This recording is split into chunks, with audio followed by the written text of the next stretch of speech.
Well, hey there YouTube. Today I wanted to do a demo of my Capital battery amp. This is a 2x25 amp. It might be, yeah, I think I put a 2x20. I had a 2x15 in here. It has a Class D amp board made by a company called Shure Electronics. Got that off of eBay. I've had a couple amp boards in here. I think there's a 2x25 in here now. I've got a family band. We do like basic rock pieces that we've written.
I started messing around with battery amps with like low power stuff like 9 volt, and real quickly kind of got discouraged with that. I was building pedal circuits into the amps, and then I kind of graduated up. This amp here was when I reached the point of like, this is the formula that works for me, which is medium watt, like, you know, like 50 watt, 100 watt stereo amp board, Class D, 90% efficient, running a sealed lead acid battery.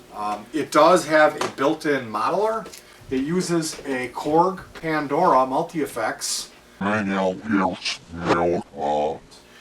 I did put Jensen mod, those are like real guitar speakers.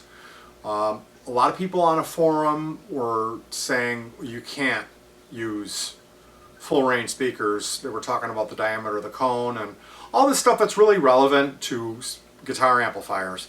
The thing with this Pandora is it's designed for a line out full range. It's really more designed for full range. Like you plug this into a boombox or home stereo or headphones, it sounds fantastic.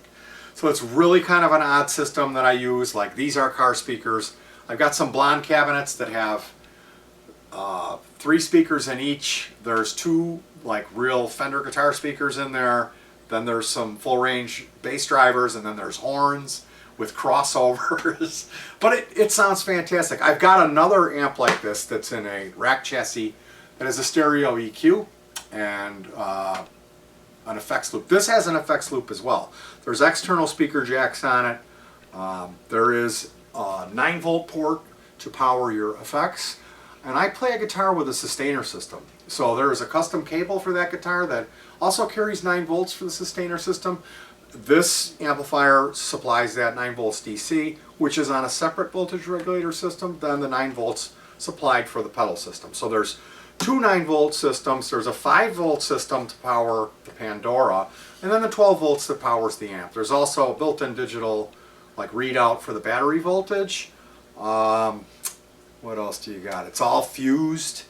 There's 2 fuses in the unit. The power circuits have individual switches to turn them on, and there are 3 position switches, middle being off and then DC or AC. So it's not necessarily automatic. It did go through some modifications. Like initially I had a 2x15 board in here, and I swapped that out for a 2x25. I wanted a little more power later. But when I had the 2x15, you know, when you read about these Shure electronics, the TDA, the chip amps, they always say, don't boost it.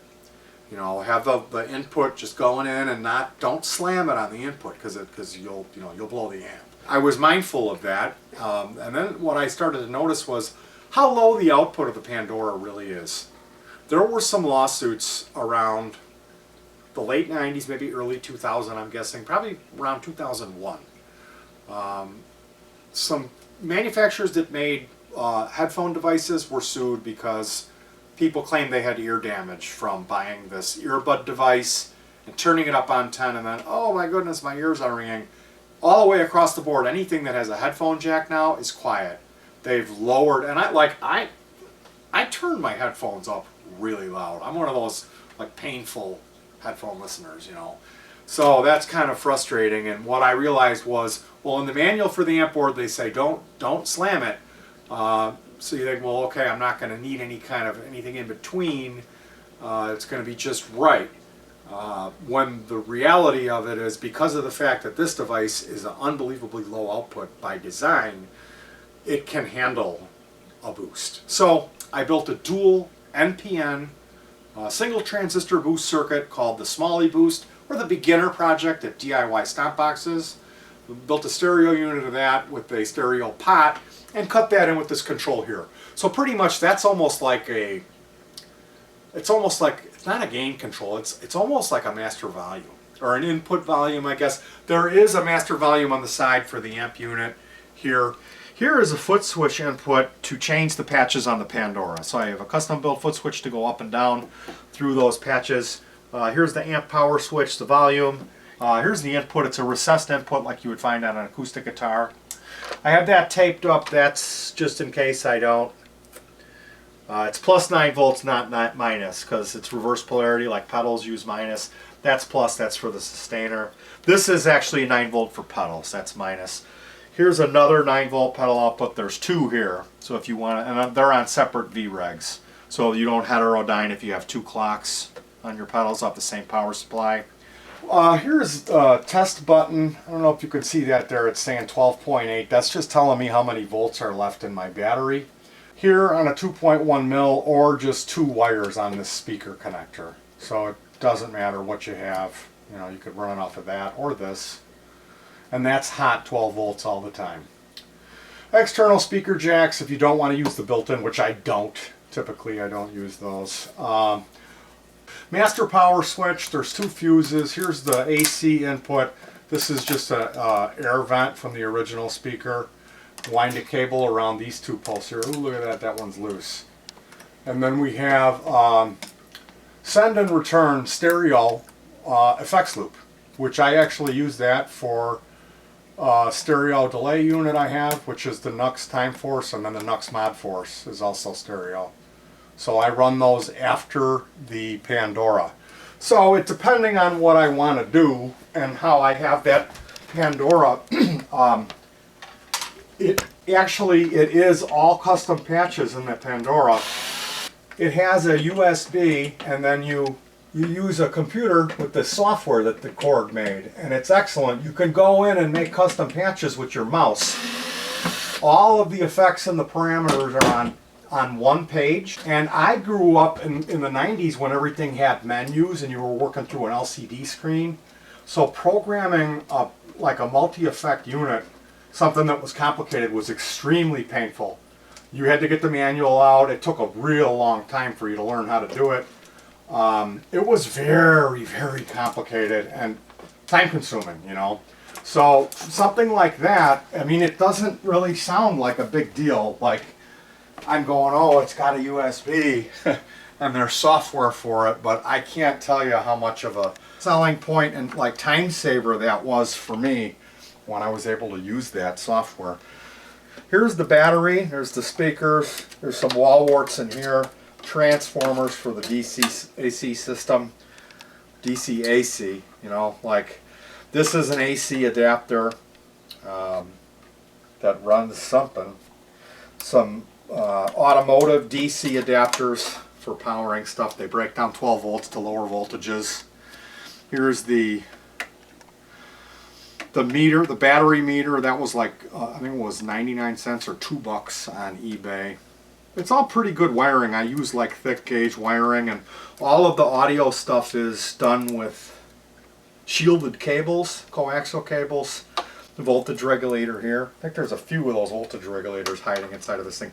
Here's the amp module. It's not a board, it's a full module. This was the first time I bought one of those, so I got the one in the box with the chassis, which was really dumb. I found later that they sell them and they're quite a bit more affordable if you just get the board, which there's no reason to have the chassis if it's hidden inside a box, right?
we listened to an album the whole time I did this. We listened to War of the Worlds. You remember that, honey?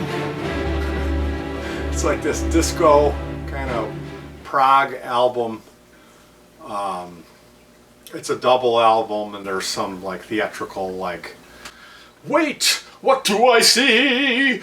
It's the spaceships coming for me. Like, you know, the alien invasion, and they're like, you know, it's like bow, bow, waka, waka, waka, bow, bow, waka, waka, wow. Like, you know, running in the tunnel, and the aliens are chasing them, and a lot of mating and stuff going on, like between men. Like, it's like, all these men in a cave, and it's the end of the world. All right, that's a mental picture that I don't want to paint. So yeah, we listened to that War of the Worlds, which if you've ever done something like a big daunting job, I would suggest you find some goofy album to put on and listen to that over and over, and like it'll be in a, like it kind of like becomes part of, so every and it helps to minimize the, you know, because I didn't think it was going to take a month. I was like, oh yeah, I'll have this done in like, you know, 3 days, and then I was like 30, you know, like a month and a half is probably more closer to the reality. Like really bad. Like this thing was, it was a lot of work. But it, like I said, it never broke down. Now every time that I see it or open it up, I hear, you know, wait. I hear that horrible album. And wait, where was I? There was some reason I was talking about this. I forgot where I was going with this. The Capitol Amp. Oh, well, the story on how I got it, there was a guy on Craigslist, and he said he had 2 bass speakers. They were 10s.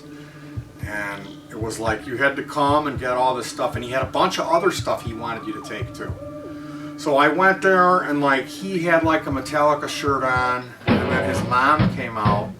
She had an Ozzy Osbourne too. She was like, like, so what do you do? Are you a drummer? What do you play? You sound man? You do lights? What do you do? Like, she was convinced that I wasn't really a musician because I didn't have long hair and I had glasses. And she was like with her eyes, like she had gotten that out. She had these real long, skinny cigarettes, and she was like, you gotta take all of that stuff. And they made me, they opened the garage door, and it was just like, you know, like all in all, it's just another, like everything all stacked up to the ceiling. And I was there for like about 3.5 hours waiting for them to dig out all the shit that they had all these giant CRT TVs and all this huge horrible stuff. I was like, yeah, I'll take that too. And immediately I left right and went to Goodwill and dropped all that junk off there, you know, and then I went home and I ended up with this. I got those speakers, I got this, and the guy was kind of a tool. They were trying to sell me stuff. They were like, our good friend just died and his wife is stuck with all of his gear. And like, well, I'm probably going to be dying pretty soon too, and my wife's going to be stuck with all, like, I'm not, you know what I mean? I'm here for the free stuff. And he made me take like, it was like 15 years worth of like Third Base magazine, like some kind of sports, like Stickball or some weird magazine, like all of this crap I had to take. One of the speakers, the paper was all bent up and it had holes in it. I mean, I was really thankful to get everything, but this was in there. And it says Capitol on it, like Capitol Records, like high fidelity. It says right here, like Capitol. So I call this amp the Capitol. It's the Capitol amp. And I was like so geared up when I saw this amp. It's got like stitching. It's like such a cool looking old thing, you know. I was like, I'm going to make an amp out of that. That's what I'm going to do. And my brother-in-law, Ken, thank you very much, Ken, he gave me these Sony speakers. He had bought them for a car and they didn't fit in the door or the car, something. Probably wasn't his mistake because he's really smart, my brother-in-law. He's like a lot smarter than me. But anyway, he gifted me these speakers, and like I said, I tried those Jensen Mods. Forget it, they sounded absolutely horrible compared to these car speakers with this silly Pandora. So go figure. I'm working on this thing. The whole family's in there with me, and I had like my kids crawling in it for me because it's so small, and I was like, you have to go in there and remove this or like drill this out. Like they kept going in it. You know, I was like, there's a thing in there, it's under, it's on around, like go in there, here's a candle. you know, and like the kids kept going in it. I'd be like, "Are you okay in there?" Like, you know, snack time, like giving them snacks and stuff. And finally, on like the 28th day, we'll say, I go in this thing and I look up on the ceiling, and here the guy had drawn a giant penis in on the top of the amp where I'm like, my kids, I've got 2 girls, like both of them are in this thing, and it's like, it's got a big nutsack and there's hair on, like it's just the most disgusting drawing you've ever seen.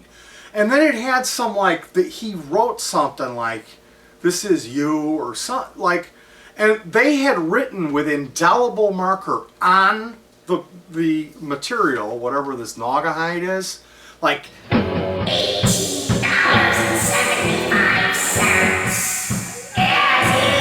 like big, and then underlined it with like a giant L Marco. And I had to try to remove that. It's on the bottom where they wrote it. But still, like, you know what? Don't L Marco the antique cabinet. Get one of your Third Base magazines, or anything, and some masking. You know, I mean, do they have masking tape? Probably not. You know, they probably taped up, you know, pigeons, Ozzy Osbourne Sacrifice, or you know, made a filter for their PCP joints that they make for the Ozzy concert. These fucking people. I couldn't believe it. Like, I worked on this thing. And then it was like, okay, I built it, like, they were like $18.75 for this thing. The speaker that it was in, it had evaporated. There was nothing left. It was just rotted out. Because this thing's probably from 1953. Just absolute garbage, you know. And they're trying to get $18.75 for this thing. They wrote all over it with freaking L Marco. And then the guy had the guts like... After the guy buys it, and he goes home, he'll have to take the speaker out, and then he'll see my little cartoon that I drew. I swear to God, it made me see red so bad. I wanted to, like, I had to go in and erase it. I'm like, after all of this, and like, it's already all populated. My hand is all like getting caught on top of the battery connectors from erasing this male reproductive organ on the bottom of the top of the thing. It was like, I was really upset. It was like, what, you know, what kind of, like, really? You know, your mom, Ozzy shirt? Like, come on, man. Metallica, snakes coming out of the skull, and, you know, just like, whatever, man. You know, I wanted to go back over there and, you know, bring the amp out and hook it up and, you know, do a drop D, whatever.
Some folks may choose to judge me because I built this. I built it because I enjoy building it, and because there is not a battery amp of the, like what this does. They don't make this. You can't get an amp that's this loud. Forget the effects in the model art. They don't make a battery amp that is 50 watts. They don't make it. And I realize it's small. It's a lot like an old Galen Kruger. Small speakers, automotive speakers. Well, you know what? There's jacks on the back that you can plug this into whatever. I realize that it's not a tube amp and it's not your Marshall, but this is what I built for taking to the woods. And it runs, we've run this for 10 hours on a single 12-volt battery. Charged up to 13.5 when we left, and we came back and it was 10.35. And the amp was still running.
So it does that too, which